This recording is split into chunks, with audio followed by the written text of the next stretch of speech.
Human civilization has come a long way over the last 2,500 years.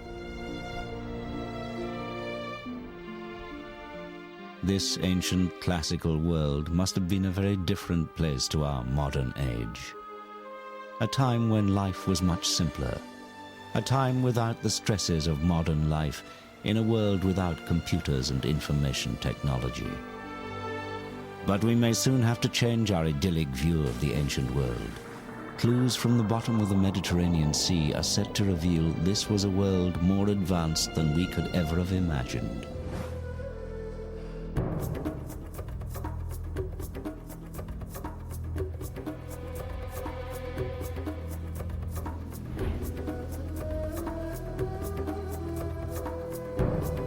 We will travel back in time to discover the amazing ancient roots of technologies we like to think of as modern. New research is beginning to suggest that many of the inventions of the last 200 years may, in fact, have already been known to the ancient Greeks and Romans. Much of what we have recently discovered, we may, in fact, have just rediscovered. The Greeks and Romans were also intensely practical people. Many of the things which they devised, planned, and invented proceeded by 2,000 years, things that we like to think of as modern.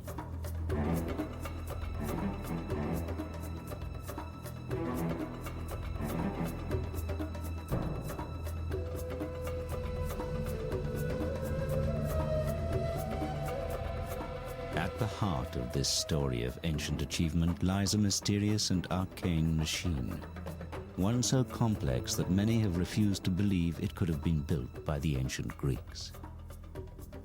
Hidden for centuries beneath the Mediterranean Sea, encased in thick corrosion, it remained an enigma until 20th century science glimpsed inside. What they saw inside astonished them. A mass of gears and cogs, a machine. But what was it for, and who had created it? For 100 years, it has been a riddle which intrigued but baffled those who tried to understand the mysterious object known as the Antikythera mechanism.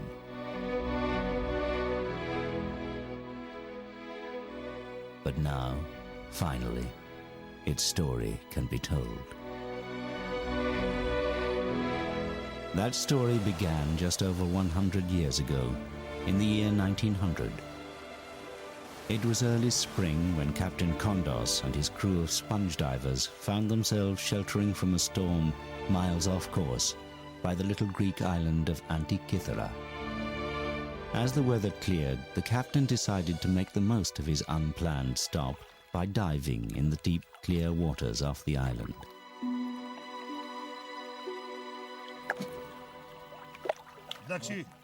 The water was deep, some 200 feet, but then the deep water was where the best sponges were found. But so far down, there was always the danger a diver might return to the surface with the notorious bends. Once in the water, the diver started his first descent. But what awaited him on the bottom were not sponges. As he looked around, he saw what appeared to be dead bodies scattered in all directions. Terrified, he quickly signaled to be pulled back to the boat.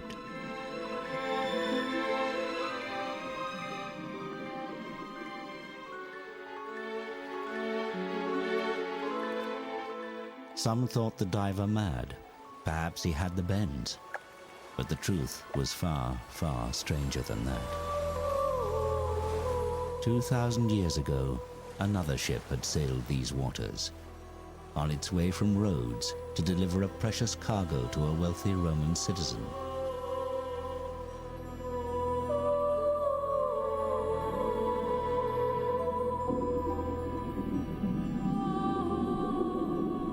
Just like the sponge divers, this ship had also been caught in a storm. She too was driven far off course to the island of Antikythera. But this ship was not destined to survive. Here she sank, and here she still lay.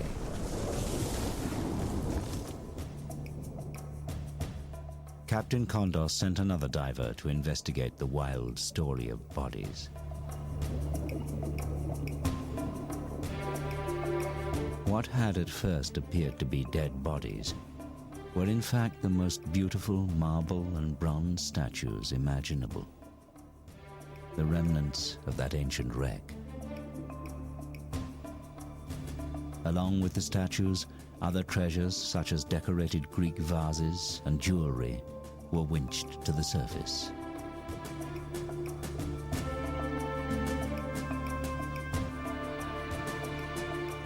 It was the find of the decade, perhaps the century, and the breathtaking statues made front-page news. One of the most perfect bronzes recovered was named the Antikythera Youth. The piece was universally acknowledged as a work of genius.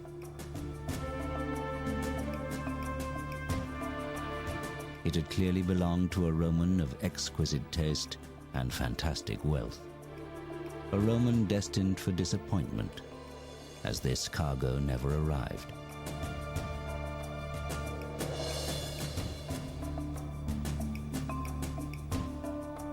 Along with the youth, a find known as the Philosopher's Head were the highlights of the wreck. Two faces that had not been seen by the world for over 2,000 years. But the greatest work of genius from the wreck still lay unrecognized. This rusting lump of corrosion held the key to one of the greatest periods in human history, the Hellenistic period, and perhaps the greatest achievement of that time.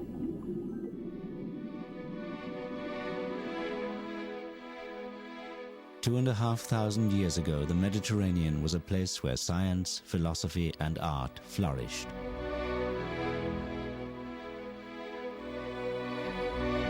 The Greeks, known as Hellenes, were living in what many regard as a golden age. They had invented democracy, opened up the fields of mathematics and science, and introduced the world to philosophy. They were inquisitive and inventive, no different in many ways from us today. In trying to understand their world, they had created this strange machine. All their 21st century descendants had to do was work out what they had created it for.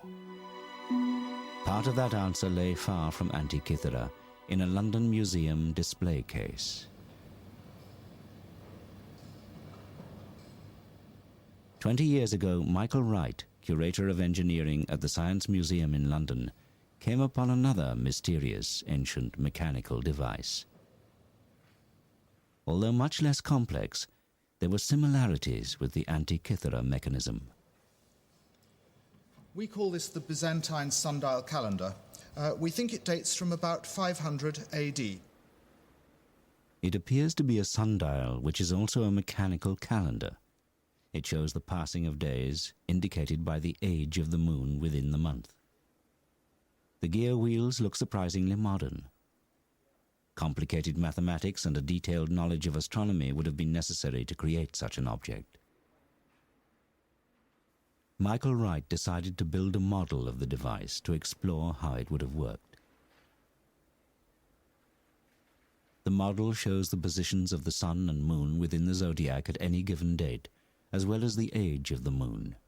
Here you have the letter giving the day, that's saying alpha, A, that says day 1 of the month. And correspondingly, in the circular opening, you have the black disk showing that this is new moon. If I click it forward day by day, that's beta, B, day 2, day 3, day 4, day 5, 6, 7, 8, 9, 10, 11, 12, 13, 14, well, 15, and there is the full moon, the shiny disk. The other dials show the moon and the sun going around the zodiac.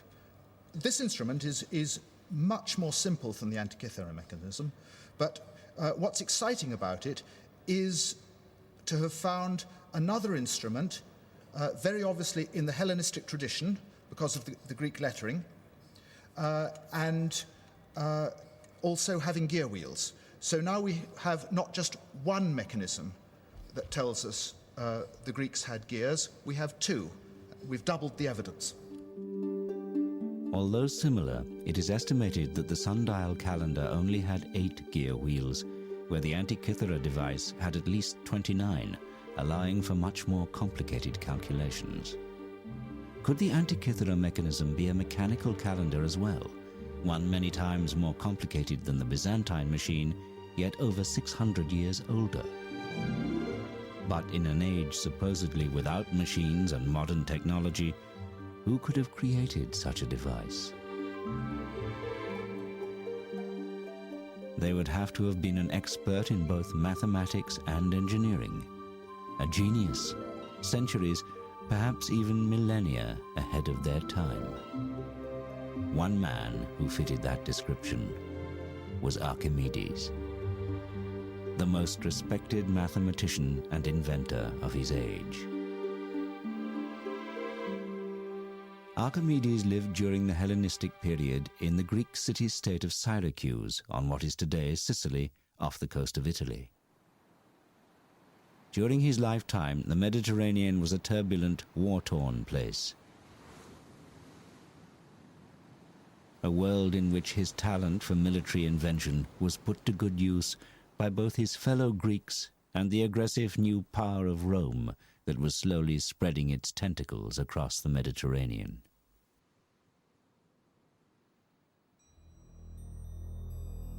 Today, he is perhaps best remembered for the revolutionary invention known as the Archimedean screw, used to move water or seeds uphill.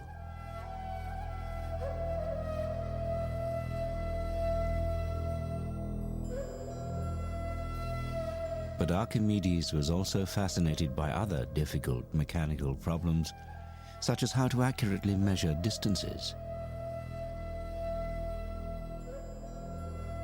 The greatest challenge of all, however, was to solve the puzzle of what caused the rising and setting of the sun, the changing seasons, and the strange movement of the moon and planets. What, in short, were the mechanics of time? Many years earlier, Archimedes had traveled across the Mediterranean to the most important cultural center of the Hellenistic world, Alexandria, Egypt. Alexandria was the most sophisticated place on earth. Founded by Alexander the Great, it was now ruled by the descendants of one of his generals, Greek soldiers who had risen to become pharaohs. It was a unique place, the meeting point of the age-old civilizations of the Mediterranean, a city of Egyptians, Greeks, Romans, and Persians. Here they combined the wisdom of the pharaohs with the brilliance of Greek philosophy to create the intellectual powerhouse of the ancient world. And it was here that the young Archimedes would be inspired by the work of a mechanical genius called Ctesibius. He would have a simple but brilliant idea that would literally change time forever.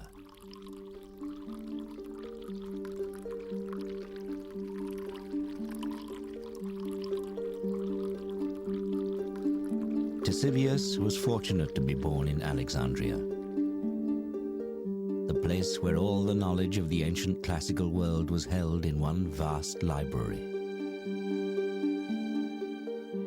A place where the great thinkers of antiquity studied, and where shelf upon shelf held the thousands of scrolls recording their work.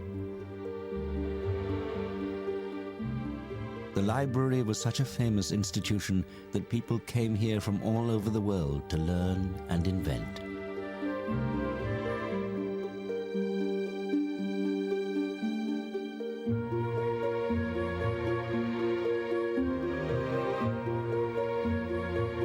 It was here that Ctesibius's revolutionary invention was recorded. young Archimedes may first have read of his work.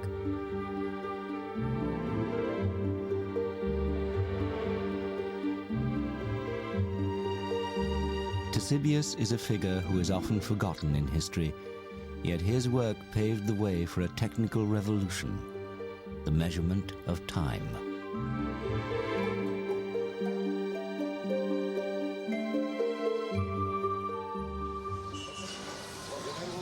Yet Ctesibius came from humble beginnings. He was the son of a simple barber. As a young man, he had worked in his father's barber shop in Alexandria, inventing gadgets such as adjustable mirrors. And here he was surrounded by the constant dripping of water, which would inspire his great invention.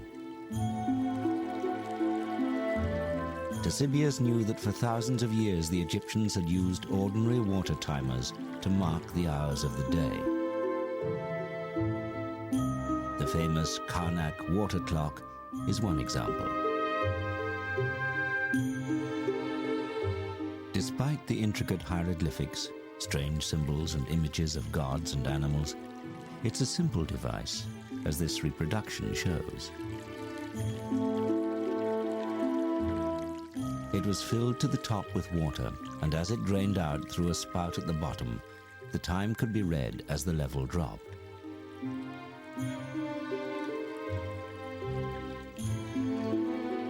Markings inside showed the passing hours, but these varied as the number of hours from sunrise to sunset varied from month to month.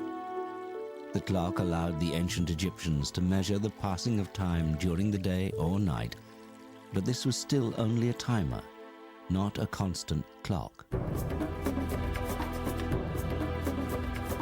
In sophisticated ancient Greek society, the ability to tell the time accurately had become extremely important. Their society needed order and schedules, which meant they had to be able to tell the time accurately. Sundials could be used at certain times and can be seen on important surviving municipal buildings such as the Tower of the Winds in Athens.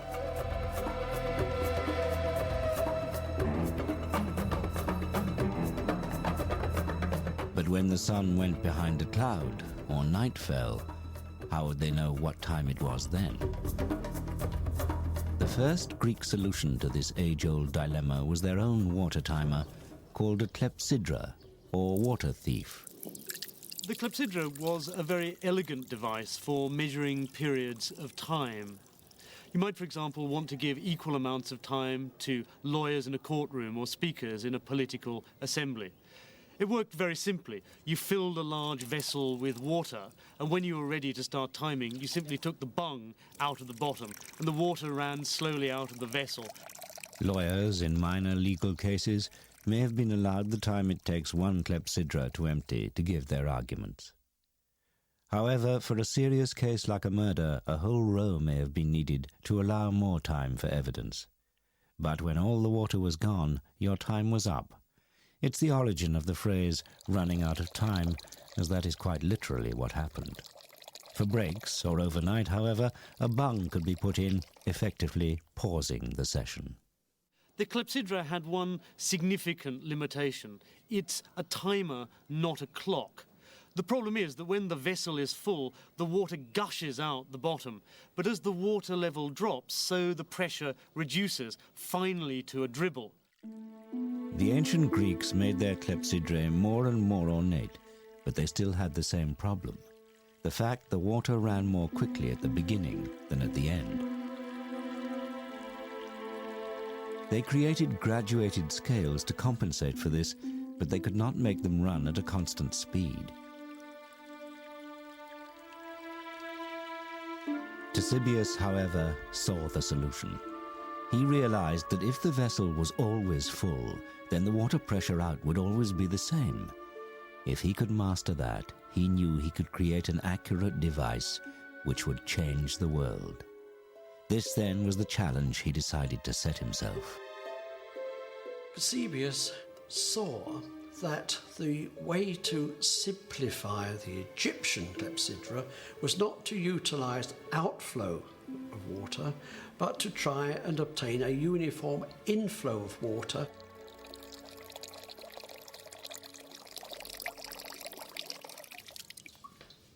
Dr. Alan Mills, a research fellow from the University of Leicester, has used classical references to Ctesibius's work to build a replica of one of his earliest water clocks.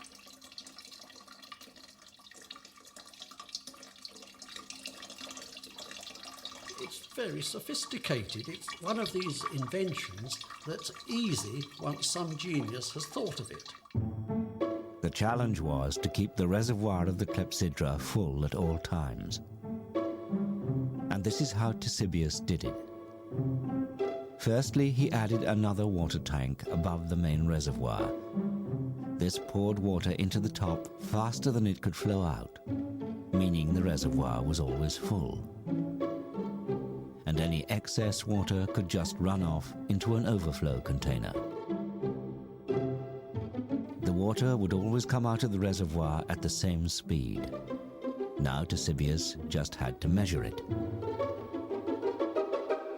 To do this, he decided to put another water tank under the constant outflow. In this container, he placed a float with a pointer on top and a scale next to it. When the level of the water rose, the pointer rose at a constant speed. It was a stroke of genius. Ctesibius had created the world's first mechanical clock, thanks to the dripping water in a barber's shop.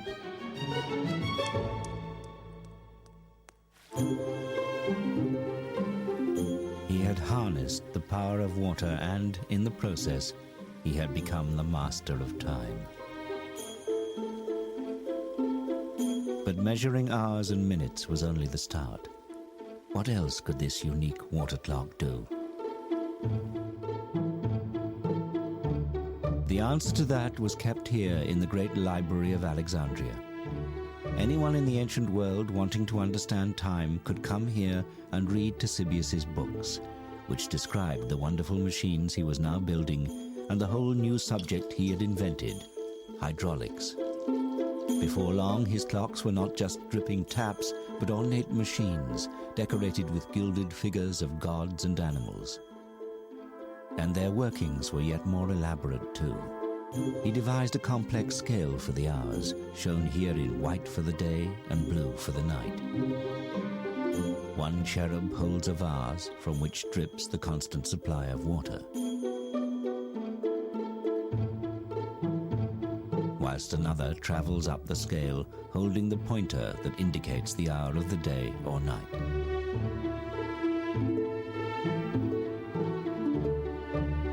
But that was only the start.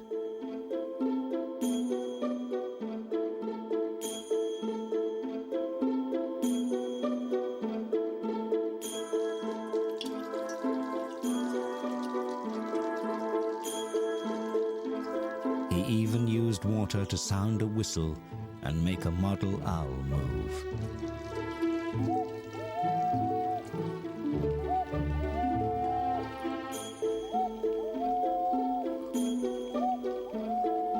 He had invented the world's first cuckoo clock.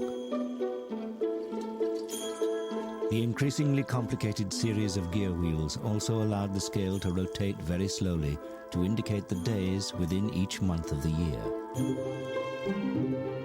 This clock was also now a calendar.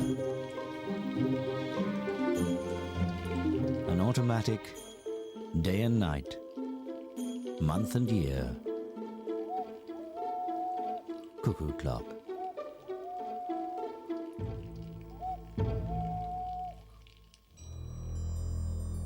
Archimedes was clearly fascinated by Ctesibius's creations. He studied his clocks and used his own genius for invention to continue the work. In an Arabic translation of Archimedes' work dating back over 1,000 years, we can see a tantalizing glimpse of his additions to a Ctesibius water clock.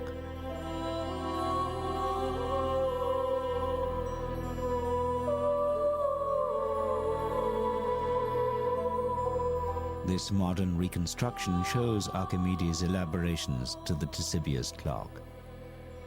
He added a bird who dropped small stones onto a bell, making the clock chime on the hour.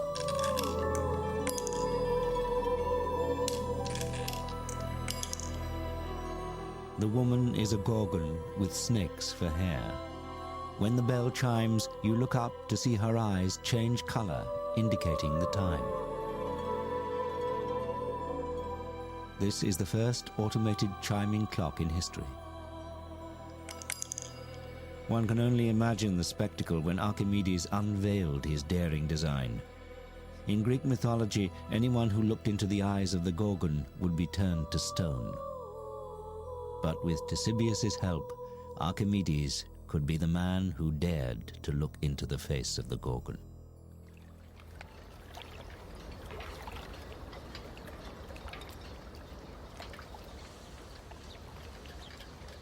Alexandria today is a busy modern port.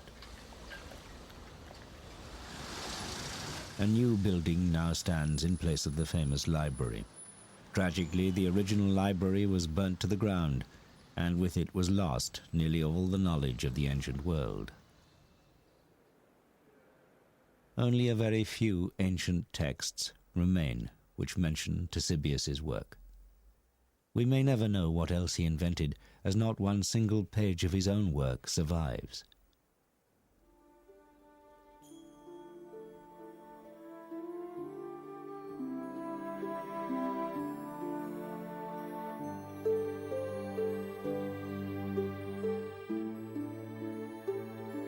So much information has been lost that Ctesibius has been largely forgotten.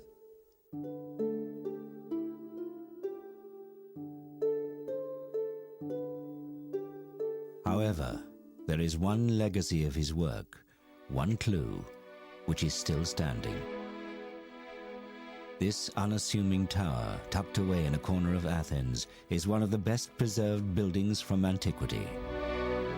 Its survival, almost untouched, is a miracle, and one due to the fact that for centuries it was believed to be the tomb of the philosophers Socrates and Plato. But this isn't a tomb. Carved on its 8 faces are clues to its real use. On each side, a worn sculpture of each of the 8 winds can still be seen, along with a sundial.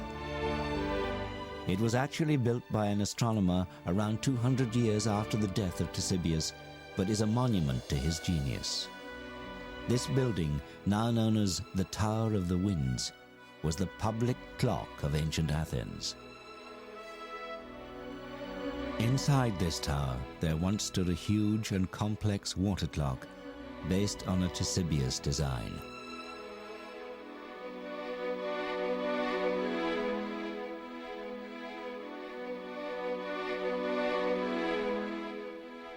This clock was fed by a constant stream of water which ran from a spring on the Acropolis, from which the whole population of Athens could tell the time. But this was more than just a clock or a calendar. Some believe this strange building housed a device that even charted the movements of the sun and moon in relation to the constellations of the zodiac. We know the Greeks were measuring hours, days, and months during the time of Ctesibius. Could it be that they had also started to look above and measure the heavens? One man believed the answer may lie in the cogs and wheels of the Antikythera mechanism.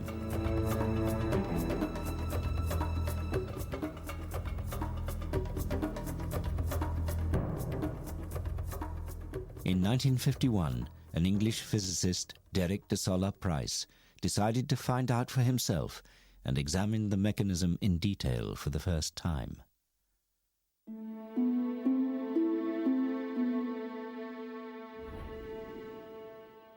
De Solla Price traveled to Athens to look at the mechanism. The pieces had lain largely untouched since its discovery 50 years earlier. The device had disintegrated further, exposing pieces of the gears which he was able to study. He became determined to crack the secrets of the Antikythera mechanism.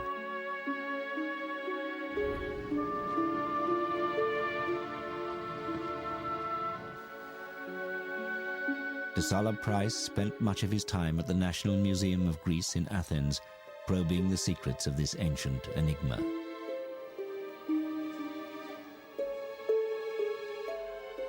Something told him that these fragments were the real treasure from the Antikythera wreck. Using new developments in X-ray technology, he could now see what its discoverers 50 years before could not. Looking through the corrosion, he was amazed. A machine so complex it could almost be modern. He had to know what it was for. His meticulous studies of the cogs, gear ratios, and inscriptions gave him clues to the possible purpose of the mechanism.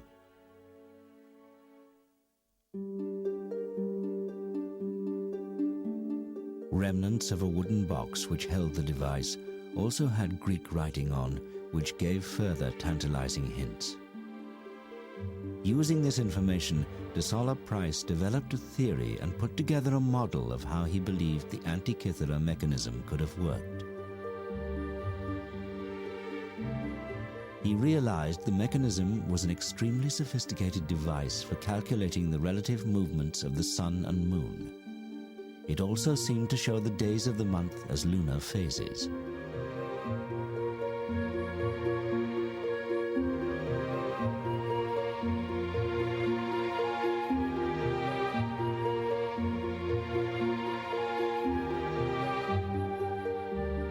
Desola Price had established its mechanical complexity and knew that the knowledge required to create such a machine was immense.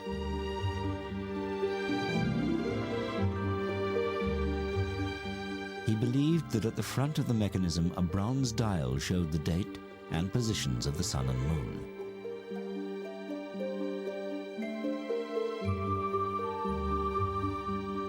A dial at the back would indicate the month, possible within a 12-month year. A further dial at the back seemed to show either a cycle of 47 months or 4 years. Desola Price called the mechanism a calendar computer. For anyone in the ancient world, such a device would have been invaluable. To understand the movement of the sun and moon within the heavens was to look into the minds of the gods. Many believed then, as some do today, that the positions of the sun, moon, and stars at the time of someone's birth may influence their later life. What complex horoscope software does today, the Antikythera mechanism may have done over 2 millennia earlier. To the priests and astrologers of the day, this extraordinary machine could have been a window on the gods.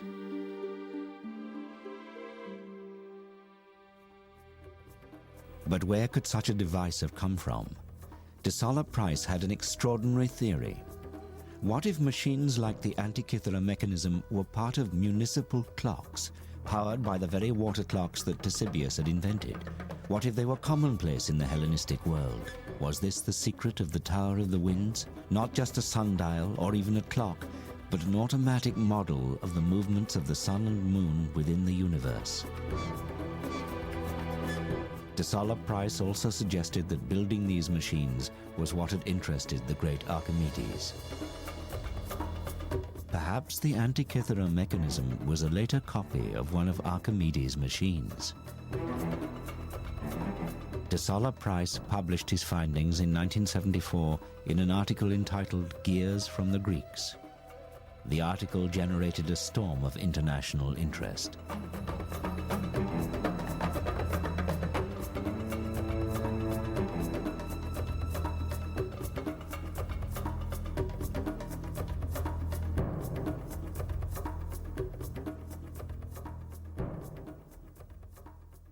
In particular, one man was to read that article and to spend the next 30 years pondering on Desola Price's theory. When Michael Wright from the Science Museum first read the paper, he was immediately fascinated by the notion that the ancient Greeks had complex engineering. Wright decided to go to Athens to examine and re-X-ray the mechanism for himself. We've got this view with several of the pieces put together, and it helps me to build up a more complete picture of just how the gear wheels were arranged inside the box before it all fell apart. Although intrigued by de Solla Price's theory of the Antikythera mechanism, Wright believed there was more to the device than de Solla Price had realized. I went back and read Gears from the Greeks again and started to find problems with Price's account. That's when I resolved I really had to look at the thing for myself. But for Michael Wright to understand this strange device, he knew he needed to do more than just look at it. He needed to try to build one for himself. After de Solla Price's publication, many academics simply refused to admit that the mechanism could be so old. The complex gearing seemed too modern.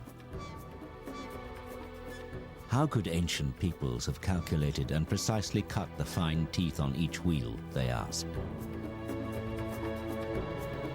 Surely this was either a fake or a later machine that just happened to be lost on the site of the ancient wreck. So Wright set to work, determined to prove them wrong.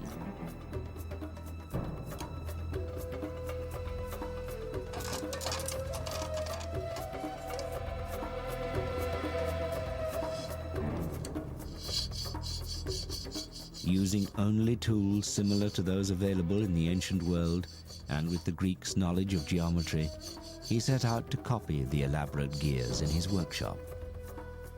Measuring and cutting gears with only a pair of compasses, a metal file, and a good eye for detail was not going to be easy. But it was possible.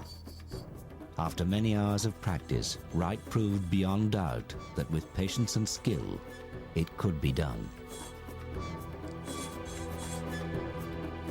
You can't deny the evidence that the Antikythera mechanism exists. When you look at it closely, it's very accomplished work, both in design and in execution. Why shouldn't the ancient Greeks have done it? We know from translations of his work that Archimedes was familiar with these types of cogs, and now it was the study of these gears that was to help solve yet another mystery involving one of his other mechanical marvels, the mystery of the odometer.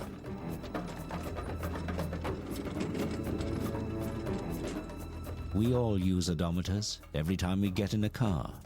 It's the device which measures the distance we've traveled. But remarkably, this device was in use long before cars and was crucial to the development of the Roman Empire.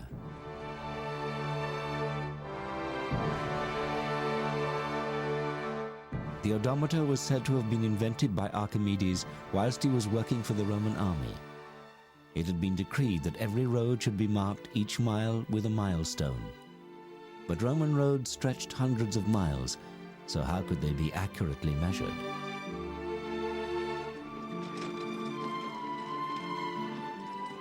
By creating a cart that could accurately calculate distance, Archimedes solved the problem and the milestones could be laid out.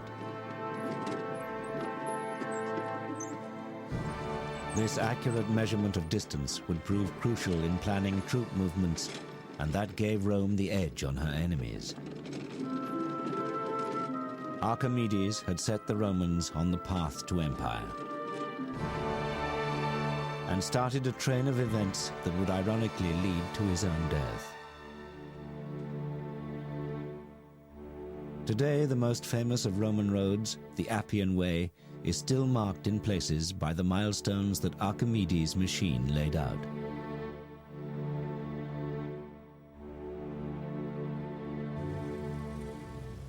But there is a problem with this apparently simple story. One that Professor André Sleeswyck from Groningen in Holland would eventually solve with the aid of the ghostly X-ray images of the Antikythera mechanism.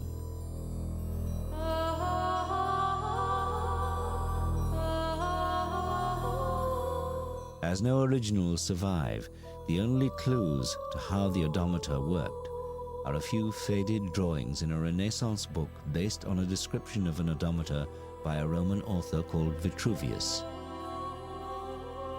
The drawings look fine on paper. The problem is when you try to build them, they don't work. Even Leonardo da Vinci attempted it.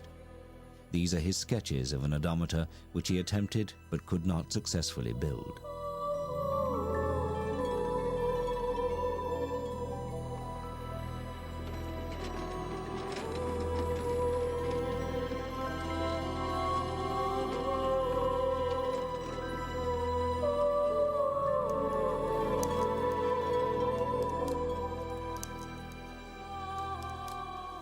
Professor Sleeswig started to make simple models to see if he could crack the odometer puzzle.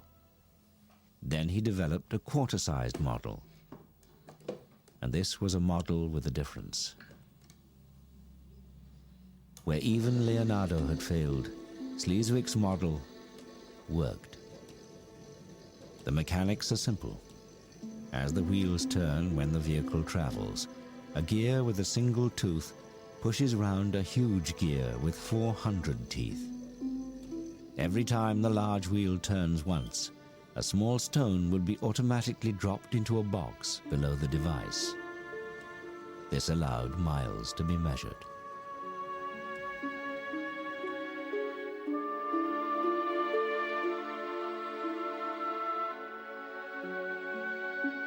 After the First Punic War, by decision of the Senate of Rome, milestones had to be placed on all major roads. And that also gives us an idea who the inventor might have been, and in this case, Archimedes. So what was Sleeswig's secret? The answer was in the shape of the teeth on the gears. Whilst Da Vinci and others had assumed they were square, Sleeswig had seen the pointed teeth on X-rays of the Antikythera mechanism. Changing the shape of those teeth made all the difference. Archimedes' odometer, for so long thought of as just an impossible dream, was back and working just as the great man had intended.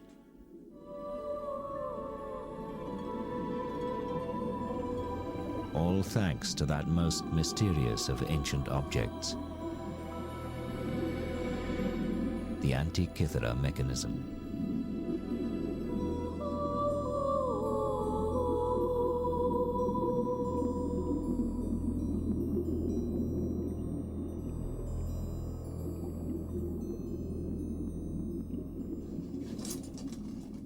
Back in London, it was the mechanism's pointed teeth that Michael Wright had now successfully cut for his working model.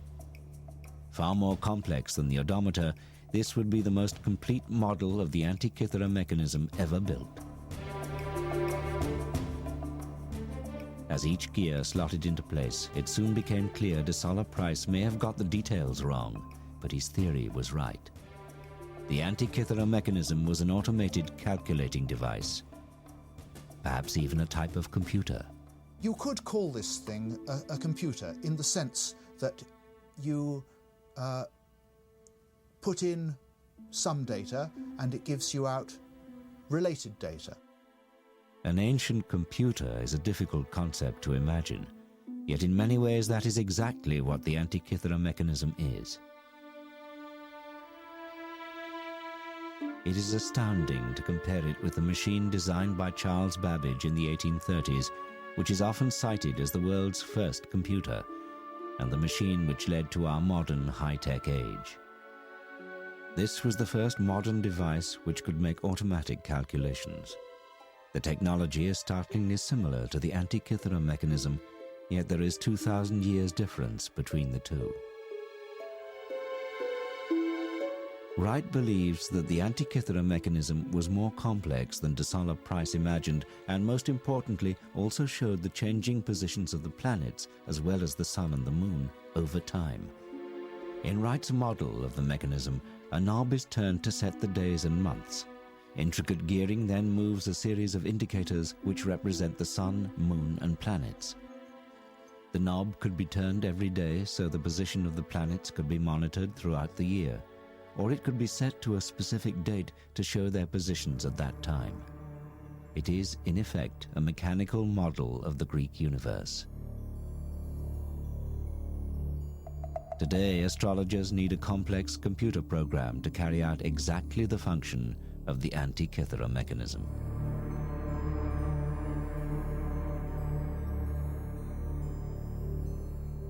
So could this machine have been created by Archimedes himself?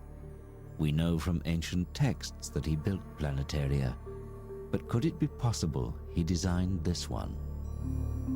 It's difficult to make a direct connection between the Antikythera mechanism and Archimedes. What we can say with certainty was the revolution that Archimedes pioneered in mathematics and geometry was necessary for those who then invented the Antikythera mechanism.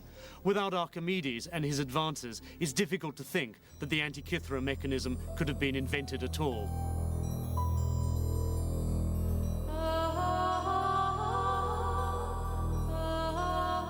Archimedes' own life was cut short before he could finish his revolutionary work on mathematics and mechanics.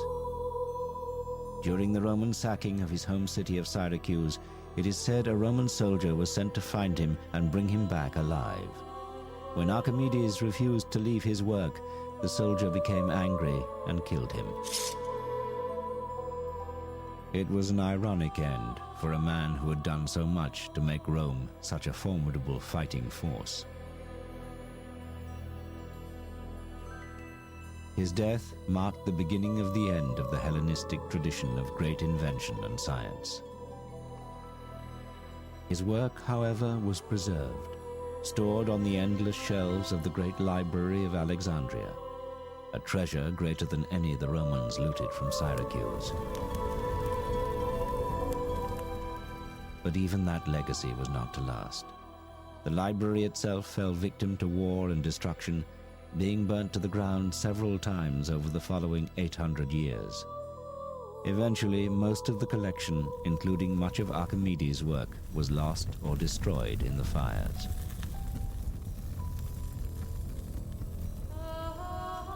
If only the library had survived, we may have inherited the insights of such great thinkers. Without them, we have been forced to reinvent much that we are only now realizing was already known over 2,000 years ago.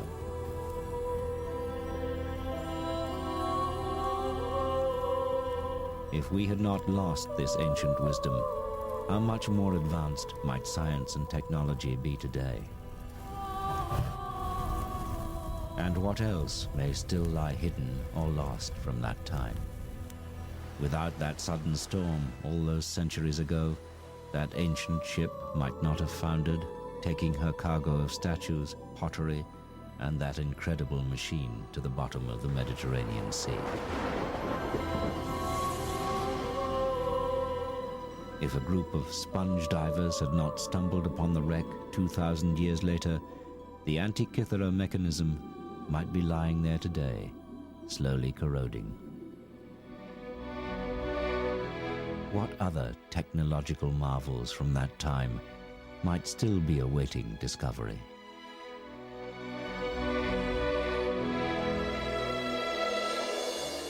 I think that these mentions we have in the literature and this one instrument are just the tips of icebergs showing that there was a great deal more to this tradition that we haven't heard about. 2,000 years ago, there was a world more advanced than we had dared to believe, and more secrets may still lie waiting to be discovered. Ancient discoveries we are only just beginning to understand.